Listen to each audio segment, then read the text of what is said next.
You are driving. The radio is playing softly. The day is fine. Suddenly, a car swerves violently into your lane, cutting you off, almost running you off the road. They speed away. Feel what happens inside your body in that exact fraction of a second. Your heart rate violently spikes. Your grip on the steering wheel tightens until your knuckles turn white. A hot, blinding rush of blood floods your brain. You curse. You yell. You step on the gas, desperate to catch up to them, desperate to look them in the eye, desperate to teach them a lesson. Or maybe you are sitting at your desk. A colleague makes a subtle, passive-aggressive comment about your work in front of the entire team.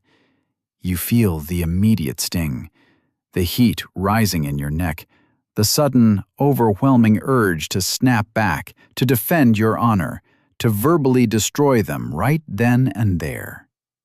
Or perhaps you are just lying in bed, staring at a glowing screen, and a completely anonymous stranger leaves a toxic comment on something you posted. And for the next 3 hours, you are engaged in a vicious, imaginary argument in your head with a ghost you will never meet. You think this fire makes you formidable. You have been conditioned to believe that snapping back, raising your voice, and showing your teeth is a display of strength, masculinity, and dominance. You think that by reacting aggressively, you are defending your territory. Let me tell you the brutal, humiliating truth about your anger. You are not strong. You are not formidable. You are displaying the absolute pinnacle of human weakness. You just proved to the entire world that you are a slave. This is core wisdom. If you are tired of bleeding your energy to fools, if you are ready to cut the strings and build the fortress of a sovereign mind, you are in the right place. Subscribe. We build the fortress together. Let us dissect the pathology of your reactivity. Let us look at the biological and psychological scam that your own nervous system is running on you every time you lose your temper. When you get angry, your brain is flooded with a massive, intoxicating dose of adrenaline and cortisol. This chemical cocktail creates a very specific, very dangerous illusion. It creates the illusion of power. For those few seconds, as you raise your voice, as you puff out your chest, as you type that furious response, you actually feel big. You feel like you are in control. You feel like a king punishing a peasant. But let us step outside of your body for a moment and look at how the rest of the world sees you. Look at how a man of true power, a true sovereign, views your outburst. He does not see a threat. He sees a toddler throwing a tantrum in a supermarket because he dropped his candy. He sees a man who is so incredibly fragile, so utterly lacking in internal structure, that a slight breeze of disrespect is enough to completely shatter his emotional state. Anger is not a strategy. Anger is the complete collapse of strategy. It is what happens when your mind runs out of intellectual ammunition and resorts to primitive, animalistic noise. When you lose your temper, you are not intimidating the room. You are embarrassing yourself. You are revealing the exact location of your deepest insecurities. You are showing everyone exactly where your armor is paper thin. Now, let us look at the power dynamics of your reactivity. The Machiavellian truth about human interaction that you have been completely blind to. Power is not about who can yell the loudest. Power is entirely about who controls the emotional climate. If I can make you angry, I own you. It is that simple. If I can say a few words and cause your heart rate to double, your palms to sweat, and your mind to race, who is the master and who is the servant? You like to think of yourself as an independent, sovereign individual. You like to think that you are the author of your own life. But every single time you react emotionally to a provocation, you are willingly handing over the remote control to your mind. Think about the profound humiliation of this dynamic. You are allowing a complete stranger on the highway, a jealous coworker, or a faceless troll on the internet to hijack your nervous system. You are granting them total authority over your blood pressure, your mood, and the trajectory of your entire day. They push a button, and you perform the exact routine they wanted. They pull a string, and you dance. You are a puppet, and you are so blinded by your own bruised ego that you do not even see the strings. Why do you do this? Why do you so willingly surrender your power to people you do not even respect? You would never hand a stranger the keys to your house. You would never hand an enemy the password to your bank account. Yet, multiple times a day, you hand over the most valuable, irreplaceable asset you possess, your peace of mind, to anyone who asks for it. You do this because your ego is desperately seeking validation from the external world. When someone insults you, your ego registers it as an existential threat. It screams, "They do not respect me. I must force them to respect me."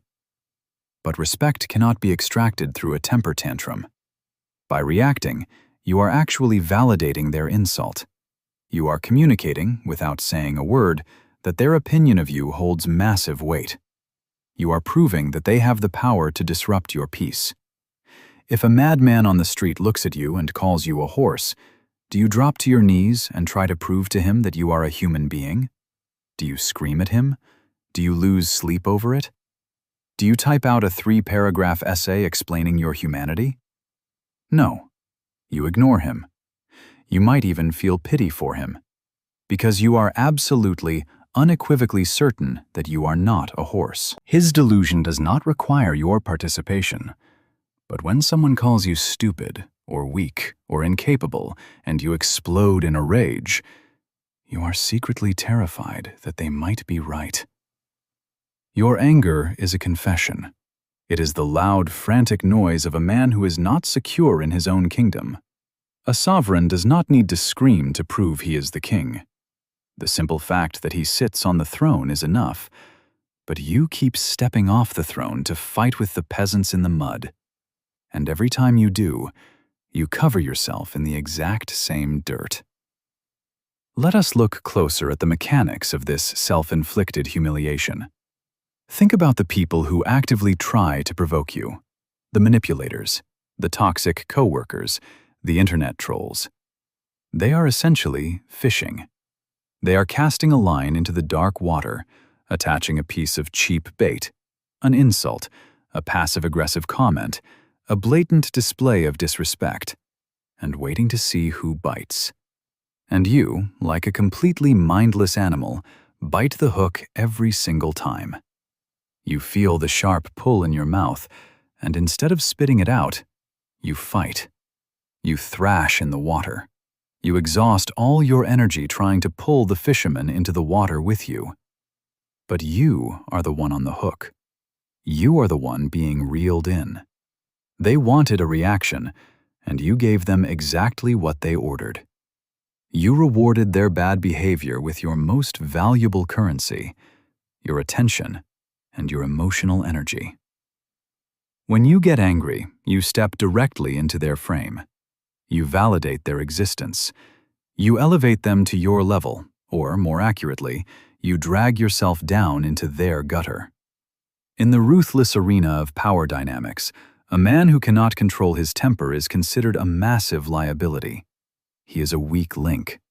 If your competitors, your enemies, or even your manipulative friends know that a simple, well-placed insult will make you abandon your logic, lose your composure, and act impulsively, you are already defeated. They do not even have to fight you.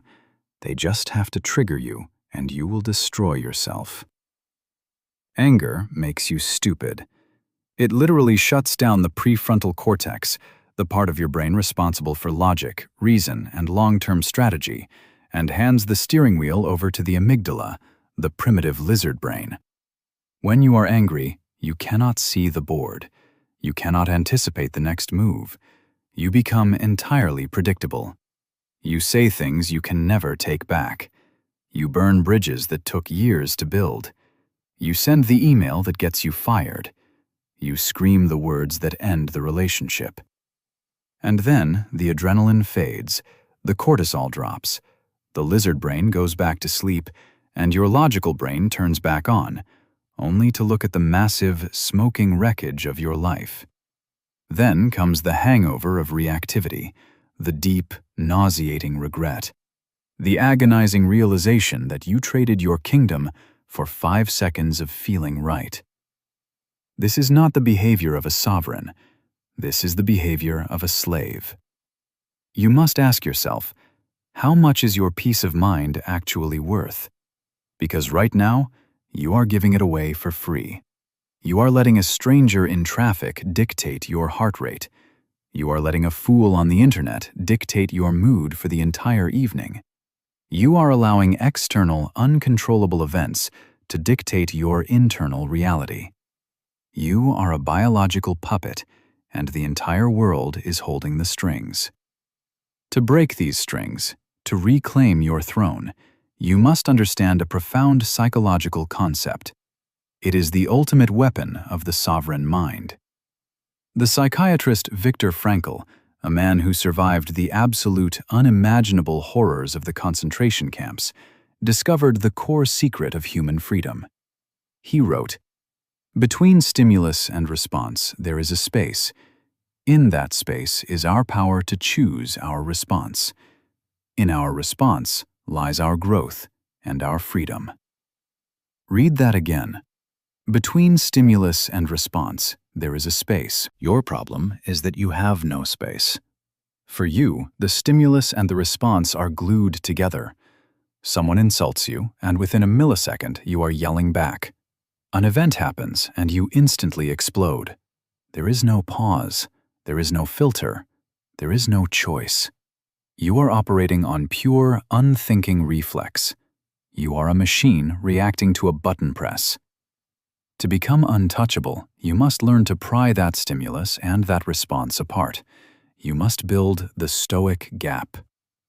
When the provocation happens, when the insult is spoken, when the disrespect is shown, when the email arrives, your immediate biological instinct will be to strike back. You will feel the heat in your chest. You will feel the adrenaline surge. Your training begins in that exact microsecond. Do not move. Do not speak.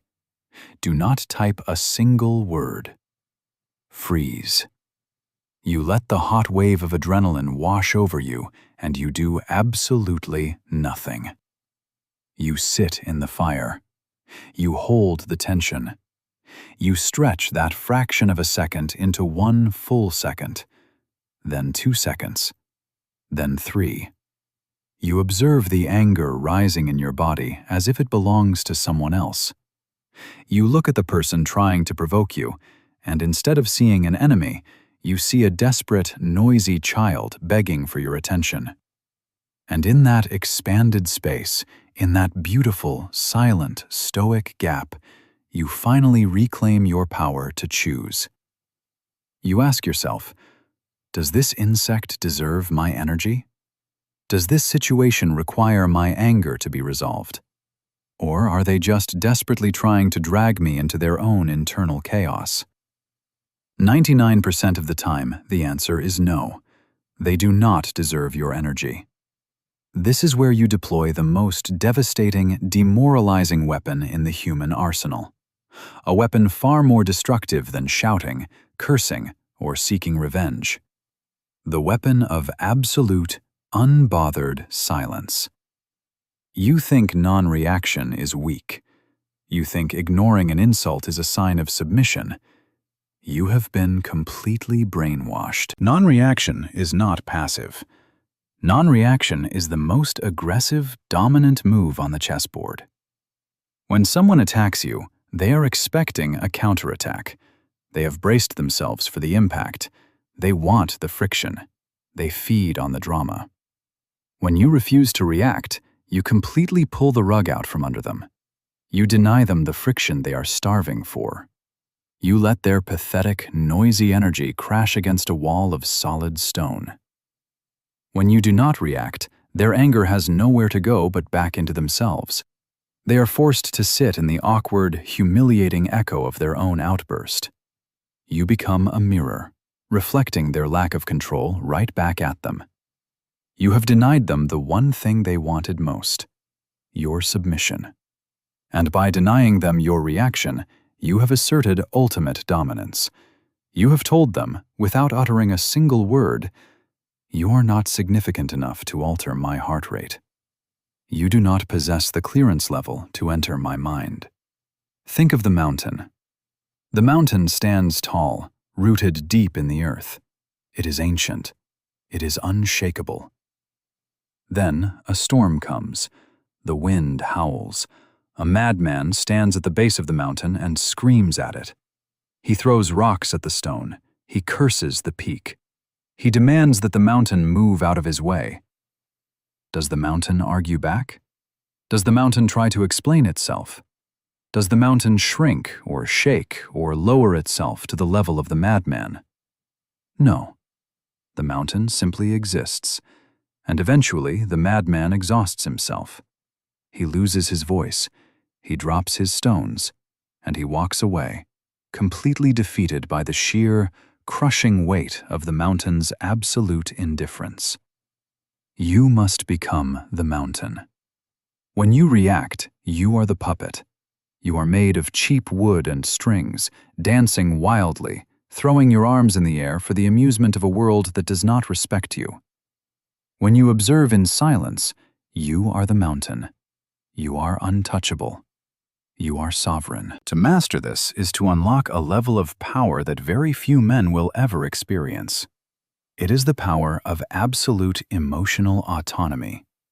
It means that your joy, your peace, and your focus belong entirely to you. No one can steal them. No one can manipulate them. No one can hack into your nervous system without your explicit, conscious permission. But this requires brutal discipline. It is easy to be peaceful when you are sitting alone in a quiet room.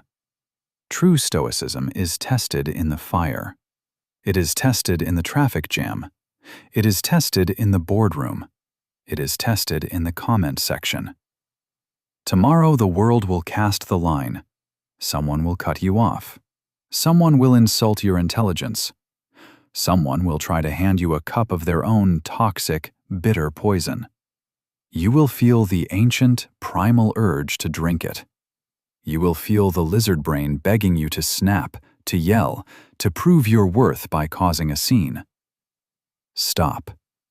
Breathe into the Stoic Gap. Look at the bait. See the sharp, rusty hook hidden inside it. See the strings attached, leading right back to the hands of a fool. Do not bite.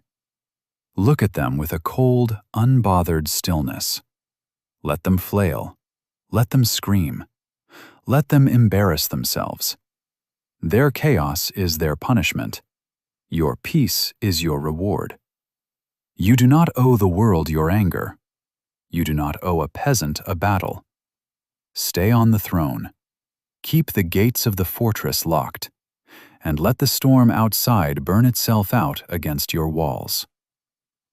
This is core wisdom. If you have the discipline to cut the strings and walk the path of the sovereign, subscribe. Leave the herd behind.